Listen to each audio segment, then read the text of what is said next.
All right, our next video and our next word. Woohoo! I get excited about it anyway. All right, there's something wrong with me. All right, the factory system. Let's look at the factory system. Here we got a pretty good definition. Wikipedia does a pretty decent job here. It was first adapted in Britain, beginning of the Industrial Revolution, late 18th century, that means late 1700s, and later spread to around the world.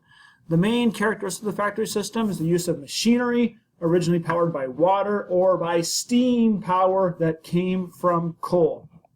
And this allowed people to move from making things by hand to working into factories, which has some negative effects.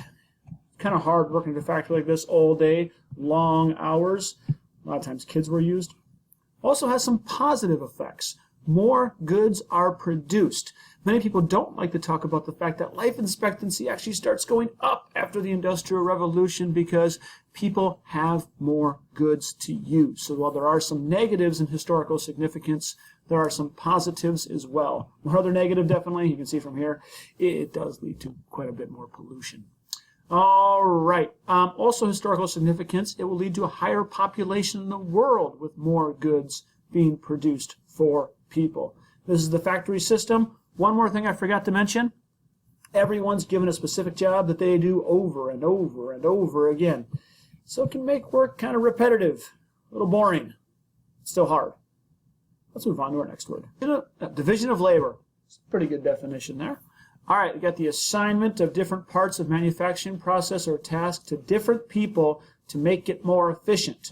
Basically, you're on like a big factory and everyone is doing one job over and over and over again, and that makes things go more efficiently. Instead of one person building the car completely, everyone takes one job. Because before cars. But if you had to produce something, you had to make something like a shirt or something like that, everyone would take one piece of the cloth producing, everyone would take one piece and do that part over and over again in division of labor. It's part of the factory system. It allows more goods to be produced and shipped all over the world, which is pretty historically significant because more goods will be there for people. All right, for our Megi government, they are basically the government in Japan that tries to modernize or industrialize Japan. So basically what happens is that Japan was under more of a feudalism system with the shogun, the daimyos, the samurais. The Meiji government tries to make it more centralized, bureaucratic, and modernizes and brings more industry and the Industrial Revolution to Japan. It's met with some resistance from the samurais, but they're eventually put down, and it makes Japan into a more modern country. This happens after the United States comes and visits Japan and basically makes them modernize and trade, but we'll get to that into a future chapter. Just know the Meiji government modernized and they industrialized Japan in this era, actually a little bit past this era, more in the modern era to the contemporary era. Indian textiles in the Industrial Revolution. Basically, India at this time was being taken over by the British East Indian Company. We already talked about that in our last era. And now what was happening was that these textiles were being used in British factories, especially cotton, and these were being produced and used by Britain. It kind of takes India from being like a major power that we saw with the Mughal Empire in the early modern period, now to being more subservient and underneath the British Empire. Significant because India definitely takes a step down as Britain is taking a big step up. Opium in China. This gets really, really depressing. All right, so the British Empire, they basically had power in India during this time. So they grew a flower called opium in large quantities and wanted to sell it. They also couldn't get into China and couldn't trade in China. They had a tough time getting access to silver, so they had to find a way to make trade in China. So to get this silver and to get more trade in China, they began growing opium, an addictive drug that is smoked. Opium is the main component in heroin today. And they were able to take opium and basically sell it in China. They found smugglers and other people in the government and out of the government who were willing to smuggle in opium into China and sell it to people, which allowed them to get access to silver and allowed them to get access to more trade and to trade in China. So basically they used one of their areas, India, to grow an addictive drug, opium, and took that addictive drug and brought it to China for trade. This will lead to a very significant event called the Opium War, and it will also lead to China losing a lot of their independence as Britain begins to take control more in China. And we'll talk more about that in a future packet when we get to what's called the Opium War. Copper mines in Mexico. In the Industrial Revolution, raw materials and minerals are in very much demand, and in one area, Mexico, there becomes a large demand for copper, which is used for electricity and other areas. In addition to Mexico, there's also a demand for gold and diamonds from South Africa. So what we see during the Industrial Revolution is there's even a furthering of imperialism, a colonialism and imperialism, where more and more resources are being taken away from other parts of the world as demand for resources goes up. And this affects areas like Mexico and South Africa. Belgian King Leopold II. He was the king of Belgium. This was a country that came into the African Congo, was able to take over a huge amount of land, and was to exploit the people of the Congo in something we call imperialism, where one country basically takes over another, kind of like colonialism, for rubber. So there were huge rubber plantations that were happening. He was basically a selfish and greedy person who formed the African Association of the International Association of the Congo to establish himself as a humanitarian. He was trying to show all these great things he was doing for Congo, when in reality, he was profiting and making millions and millions of dollars off of basically slave labor, where the Congolese people in Africa who were being tortured and hands were cut off so they could produce rubber, which was used in the Industrial Revolution. We'll get more about that in our chapter on imperialism, and it's pretty horrible.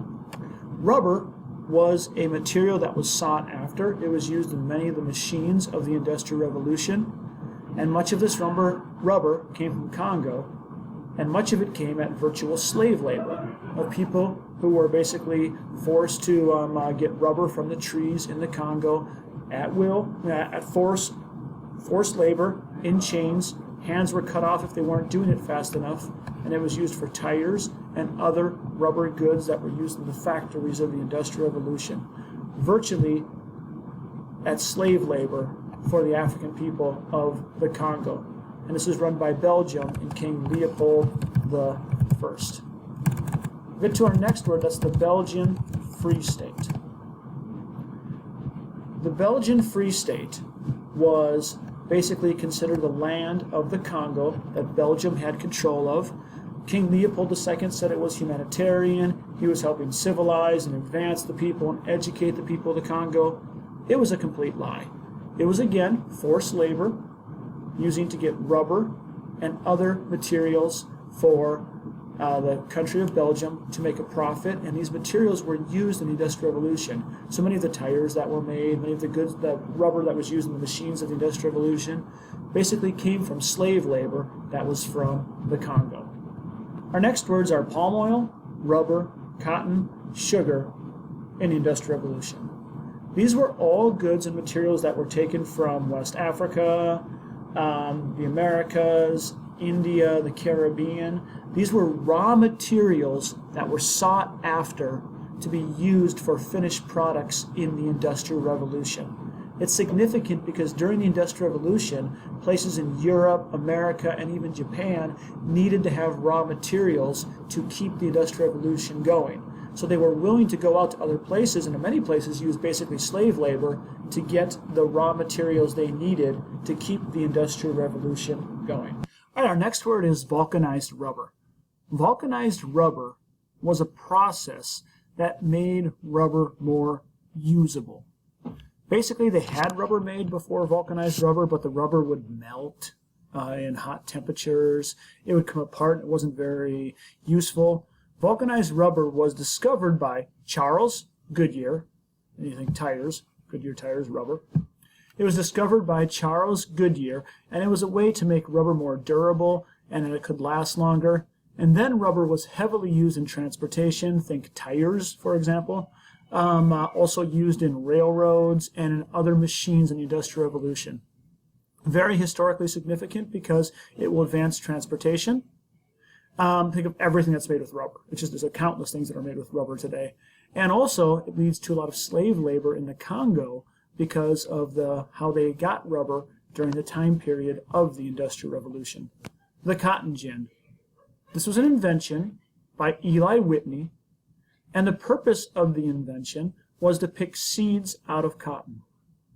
Eli Whitney made this invention, and he made it actually to get African American slaves in the United States less work, so they wouldn't have to spend so much time picking seeds out of cotton. So his machine, you would put it through there, and you would see the seeds would come out of the cotton. It was actually tragic, though, because it ended up leading to more slavery. Here's the significance. It led to more slavery because what happened, southern plantation owners who saw that slavery might end up ending because it wasn't profitable, could now grow more and more and more cotton because the slaves didn't have to spend time picking it. So African American slaves ended up spending more time picking cotton, and this actually increased the importance of slavery in the South, as cotton was a good that was used for textile mills, both in the United States and in Great Britain during the Industrial Revolution. The British Raj was basically the name when Britain had control of India. This is basically the Indian subcontinent, including other countries in South Asia. But it was British-controlled India where they had basically the crown, the monarchy in Britain, was in control of India.